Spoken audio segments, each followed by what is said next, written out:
சாதியின் பேரால தொடக்கூடாது, கண்ணில் படக்கூடாது, தெருவில் நடக்கக்கூடாது, கோயிலுக்கு நுழையக்கூடாது என்பதையெல்லாம் நம்முடைய கொள்கைகளால, போராட்டங்களால, இடைவிடாத பரப்புரைகளால உடைச்சு நொறுக்கிட்டோம்.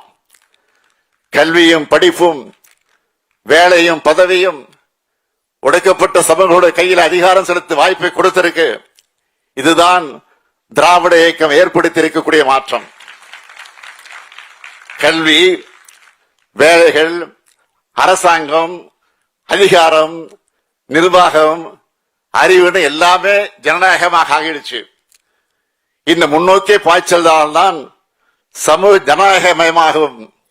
சாதிதான் தமிழகத்தை பிளவுபடுத்தும் முதலாவது சக்தி. அந்த 1000 ஆண்டு அழுக்க ஒழிக்கத்தான் நாம் பாடுபட்டுக் கொண்டிருக்கிறோம். நாம் அனைவரும் தமிழர்கள் உணர வைப்பதற்காகத்தான் இன்றைக்கு பாடுபடுகிறோம். அதுதான் நம்முடைய நோக்கம்.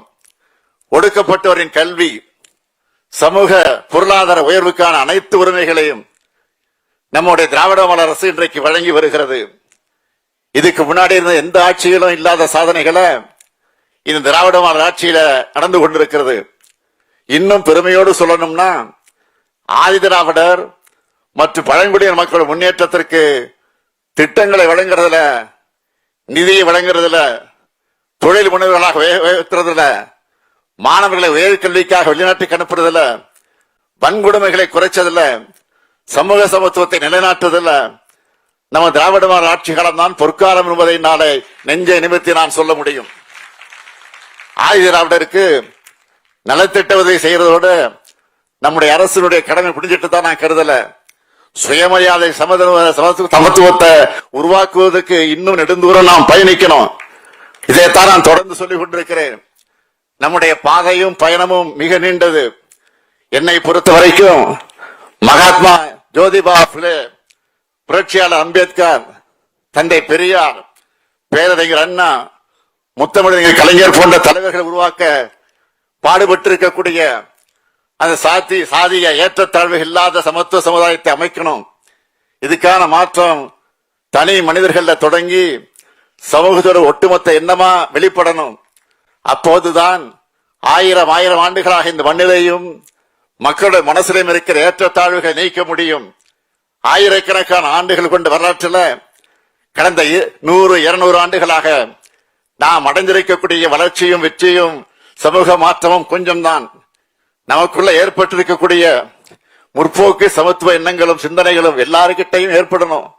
அதுக்காக நாம் ஓயாம ஒழிக்கணும். வெறுப்பு அரசியலை விட அன்பை விதைக்கக்கூடிய அரசியல் தான் வலுவானது, ஆற்றல் வாய்ந்தது என்று நான் உளமாற நம்புகிறேன். தமிழர் என்ற ஒன்றுதான் நம்மை ஒன்றிணைக்கும். நம்முடைய பாதைகள் இடையில ஏற்படக்கூடிய பிரச்சனைகள் ஏற்படுத்தப்படும். அதையெல்லாம் உணர்ந்துதான் நம்முடைய உழைப்பை கொடுக்கணும்.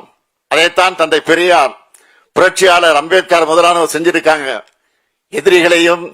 எதிரிகளுடைய பரப்புரைகளையும் அடையாளம் கண்டு கொண்டாலே அந்த தடைகளை உடைக்கிறது எளிதாகிவிடும். இந்த சமூகத்துல அங்கங்க நடக்கிற ஒரு சில பிற்போக்கு தனமான செயல்களை காட்டி இதுதான் பெரியார் மன்னா, இதுதான் அம்பேத்கர் மன்னான்னு நீலிக்கண் வெடிக்கிறவங்களுடைய எண்ணம் என்ன தெரியுமா? இந்த மண்ணில இந்த கொடுமைகள் இன்னும் தொடருது என்ற கவலை கிடையாது. அவங்களுடைய எண்ணம் நீங்க மாற்றத்தை விதைச்சிட்டுதான், பயன்படுத்திட்டுதான் பெருமைப்படக்கூடிய மண்ணில இன்னமும் எங்களுடைய பழமைவாதமும் பிற்போக்குத்தனமும் அடக்குமுறை இருக்குன்னு காமிக்கிறது ஆனதுதான் அந்த பேச்சு. நம்முடைய உழைப்பால சமூகத்தில் எஞ்சி இருக்கக்கூடிய இந்த கொடுமைகளையும் நிச்சயம் களையெடுப்போம். சமூக பணிகளாலும் சட்ட பணிகளாலும் சமத்துவத்தை நோக்கி நகர்வுகளை நாம் சாத்தியப்படுத்தி ஆகணும். அதுக்கு தந்தை பெரியார், புரட்சியாளர் அம்பேத்கர் உள்ளிட்ட மானுட சமுதாய தலைவர்கள் தந்திருக்கக்கூடிய அறிவொளியில மக்களோடு பயணிப்போம். பொதுவுடைமை, சமத்துவம், சமூக நீதி கொண்ட சமுதாயத்தை உருவாக்க புரட்சியாளர் பிறந்த நாளில், அம்பேத்கருடைய இனிய இந்த பிறந்த நாளில் மதவெறியை மாய்த்து மனிதனையும் காப்போம். ஜெய் பீம். நன்றி, வணக்கம். செய்திகளை உடனுக்குடன் தெரிந்து கொள்ள கீழ்கண்ட கேபிள் மற்றும் டிடிஹெச் நெட்வொர்க்குகளில் எம் நாடு செய்தி தொலைக்காட்சியை காணுங்கள். பாதகம் செய்பவரை கண்டால் நாம் பயம் கொள்ளலாகாது பாப்பா. மோதி மிதித்து விடு பாப்பா, அவர் முகத்தில் உமிழ்ந்து விடு பாப்பா. அண்மை செய்திகளை உடனுக்குடன் தெரிந்து கொள்ள இணைந்திருங்கள் எம் நாடு தொலைக்காட்சியுடன்.